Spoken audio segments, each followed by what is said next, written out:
Hello and welcome to the shed. In today's video we're going to be having a look at the Humble bench plane. What we're going to do is break it down into metal bodied hand planes, which we'll have a look at first. We're then going to have a look at our transitional hand planes, and then finally into our wooden hand planes, because they're all valid options and all work well enough if set up to operate the way they're meant to. So let's jump in and have a look at these metal bodied hand planes first. So when it comes to the metal bodied hand planes, we're looking at bevel up hand planes, and we're looking at the much older bevel down hand planes here, including vintage and new. Now within the bevel down we have our Bailey system and we have our bedrock system. Now I'm not going to go into the differences between Stanley's premium and just standard style. I've already done a video on that, so you can find that down below or the card up here if I remember to put it up there. So when it comes to the Bailey style, which Stanley first popularized, we also have Record that has the exact same design and many other names that fall under that same sort of design. Here in Australia we had Falcon, we also had Pope, then they joined together and it was Falcon Pope. We also had Australian made Stanleys here. I've seen a few with the Australian brand on them. And obviously Stanley was manufactured in many different countries around the world. So Australia, US, UK, the list goes on, I'm sure. And there's plenty of other names and makers that made it under that same Bailey design. So if you can find one that's like that in that design, well, you're probably going to be okay, because the Bailey design is the cheapest hand plane that you're probably going to find secondhand. Tens of millions of them would have been made, would be my guess. I know definitely millions and millions of them were, and they're still out there, and you can pick them up fairly inexpensive, especially if it's not a sort of pre-lateral adjuster like this one here that actually has no lateral adjuster. It's a much older hand plane, and they're kind of sought after as a collection piece, so you want to avoid any hand plane that's likely to be a collector's piece if you're looking for good value. If you can't get vintage ones at decent price, you can still buy these brand new ones. They function fine, to be honest. I've got a couple of videos that I'll link down below if you're interested. They have plastic handles, but all in all, once set up, it does function pretty well, although I don't think it's the best value out there for hand planes. Then we have a look at what was originally released as Stanley. Then we had Lie-nielsen create the same bedrock design. And then we have many other ones like Leuven that have the bedrock design. There's Clifton, and there's a few others out there that actually use that same design. The main difference is they have some better machining and they are heavier, these modern ones. They're made out of ductile steel, which is in itself much heavier than what these old ones were made out of, which is grey cast iron. So if you're looking at bedrock versus Bailey, the big takeaway that I give you from these is the weight. Your bedrocks are much heavier than your Baileys. Both of them function essentially the same. Perhaps these bedrocks reduce the vibration a little bit more. They do have the advantage that you can move the frog while the blade is still in them. But you can do that if these are set up correctly with the Bailey pattern as well. So to be honest, I don't think there's any big advantage of a bedrock over a Bailey, unless you're looking for a brand new hand plane, in which case you're only going to really get them in your bedrock pattern. So that's the option for you. These two, this one happens to be a Lie-nielsen number 5, and this one happens to be a Leuven, and this one, the Leuven, is actually great value for money. These Lie-nielsen's are actually quite expensive, so you'll find some links down below where you can have a look at them. Now we're going to move over here and have a look at our low angles. The reason I call it a low angle is they sit bedded at about 22 degrees, 20 degrees, somewhere around that. And so the standard bevel down is at 45 degrees, but we also have the bevel facing up, so that changes angles of attack based on your bevel. And that's what makes these a low angle or a bevel up, because the bevel sits up and there's no chip breaker. When it comes to these offerings, the number 62 was the very first low angle style done. It was done by Stanley once again. It was done in their Sweetheart range and a normal range as well, and many of them copied the number 62. We have obviously this Lubin one that was a copy of it. We have this Melbourne Tool Company one. We have Lie-nielsen that copied these designs as well. The Melbourne Tool Company one has a range of some other, a longer plane, a smoother as well, but I think the number 62 might be the best if you're looking at one of those. But out of these ones, the best value has to be the Lubin, hands down, in my opinion.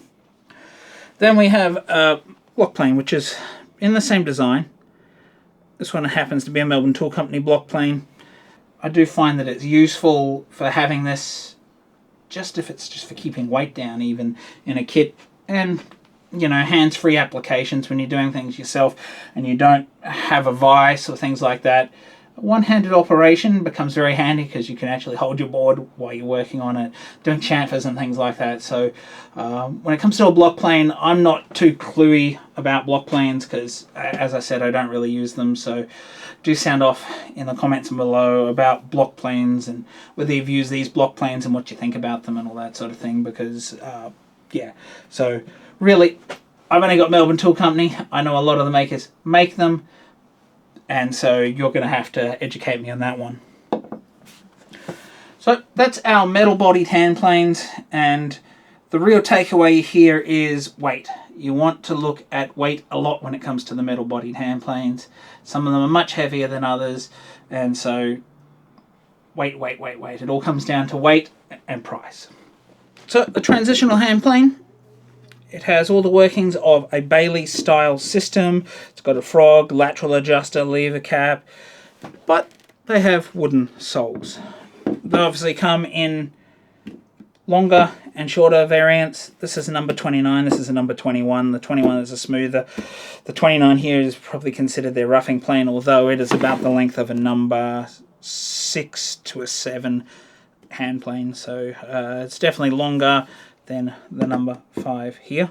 When it comes to weight, as we've been talking about, the smoother is lighter than any of the number 4 smoothers with the metal bodied sole. However, this long beast is about the same weight as a Lie-nielsen bedrock, so it's not lighter as you would think. Oh, it's got less steel, but it's got a huge hunking piece of wood, which just adds weight to it. So it's not lighter, and so this one might be harder to pack because it's longer, or maybe it's easier for you to actually have that jointing size hand plane because these might be easier and lighter to work with for that. I have a couple of or various styles in the wooden bodied hand planes here. We have the normal English style here. This is considered a jack plane, which happens to be shorter, as you can see, than the transitional as well, but still longer than the number 5. It is about the length of a number 6 hand plane.